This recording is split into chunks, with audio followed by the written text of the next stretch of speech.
Kan mengingatkan Ya. sudah masa akhir dari Ya mungkin makanya karena kita ini kan tadinya kan mau seideal mungkin ya yang terkait dengan keseluruhan penyelenggaraan haji itu masuk materi pansus, tetapi kan kemudian kita harus menentukan skala prioritas. Nah, skala prioritas kalau dihubungkan dengan urgensi pansus itu kan aspek-aspek yang kira-kira punya potensi pelanggaran terhadap undang-undang. Apa yang menurut kita pelanggaran terhadap undang-undang? Ya penggunaan dan penyalahgunaan visa yang tidak semestinya atau pengalihan kuota reguler yang sebanyak 8.400 menjadi kuota haji khusus. Nah, ini jelas-jelas dalam pandangan kami melanggar undang-undang, melanggar kesepakatan panja yang itu ditandatangani oleh Menteri Agama, dan yang ketiga juga mengabaikan dan juga melanggar Kepres nomor 6 tahun 2024 tentang pembiayaan haji yang didasarkan pada asumsi jumlah jamaah haji yang udah diputuskan pada saat rapat kerja bersama dengan Menteri Agama. Nah, itu poin penting. Nah, selebihnya nanti itu kembangan aja.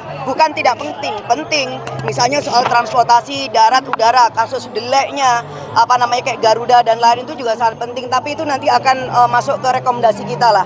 Kalau memang Garuda misalnya kok nggak punya kemampuan untuk menjadi satu-satunya maskapai ya yang menghandle jamaah haji kita, berarti kan harus dibuka opsi-opsi lain.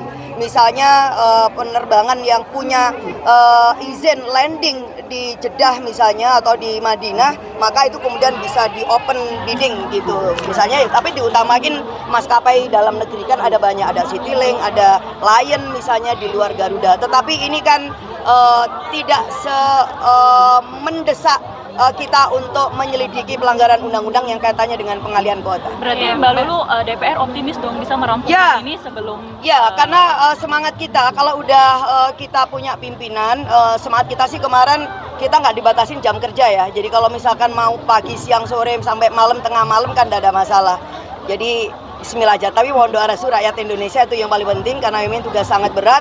Pasti juga akan ada pihak-pihak yang misalkan privilege-nya selama ini gitu ya sudah sangat mapan sekian tahun dan itu kemudian sangat terganggu dengan adanya pansus. Tetapi kita yakinkan bahwa ini untuk memenuhi rasa keadilan khususnya bagi jamaah reguler. Jadi kita tidak punya motif lain, tidak punya motif politik kecuali memastikan bahwa jamaah haji reguler dan juga yang lain benar-benar sesuai dengan aturan itu. Dan kita inginlah jangan ada rente, ada mafia-mafiaan apalagi ini usaha haji ya kan. Ya.